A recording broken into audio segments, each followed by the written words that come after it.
মধ্যপ্রাচ্যের আকাশে যুদ্ধের ঘনঘটা থাকলেও পর্দার আড়ালে শুরু হয়েছে উত্তেজনা প্রশমনের চেষ্টা। কায়রো নিউ অ্যাডমিনিস্ট্রেটিভ ক্যাপিটালে এক সংবাদ সম্মেলনে ইজিপ্টের পররাষ্ট্রমন্ত্রী বদর আবদেলাতি জানিয়েছেন, এই অঞ্চলে শান্তি ফেরাতে যে কোনো ধরনের মধ্যস্থতা করতে আগ্রহী তারা। আমেরিকার প্রেসিডেন্ট ডোনাল্ড ট্রাম্পের সাম্প্রতিক উদ্যোগকে সমর্থন জানিয়ে ইজিপ্ট বলছে, তেহরান এবং ওয়াশিংটনের মধ্যে সরাসরি আলোচনা করার ক্ষেত্র তৈরি করাই তাদের প্রধান লক্ষ্য। উত্তেজনা প্রশমন এবং আঞ্চলিক স্থিতিশীলতা রক্ষায় আমরা যে কোনো বৈঠকের আয়োজন করতে প্রস্তুত।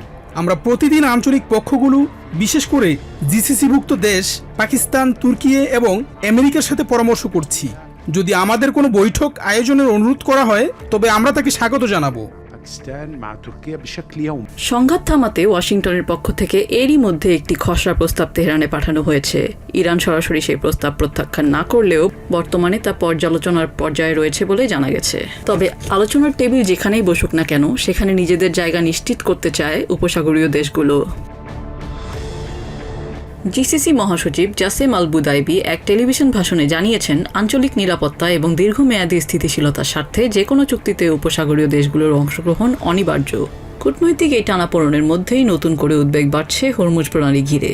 জিসিসির অভিযোগ, এই আন্তর্জাতিক সমুদ্রপথ পারাপারের জন্য জাহাজের কাছে অর্থ দাবি করছে ইরান। পাকিস্তান ও তুর্কির সাথে সমন্বয় করে ইজিপ্ট এখন চেষ্টা করছে একটি কার্যকর সমাধানের পথ খুঁজতে।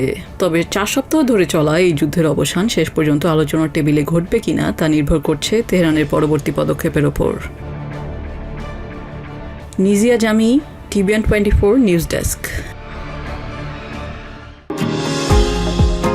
নিউ ইয়র্ক থেকে সম্প্রচারিত TVN 24 টেলিভিশন বিশ্বজুড়ে বাঙালির কণ্ঠস্বর।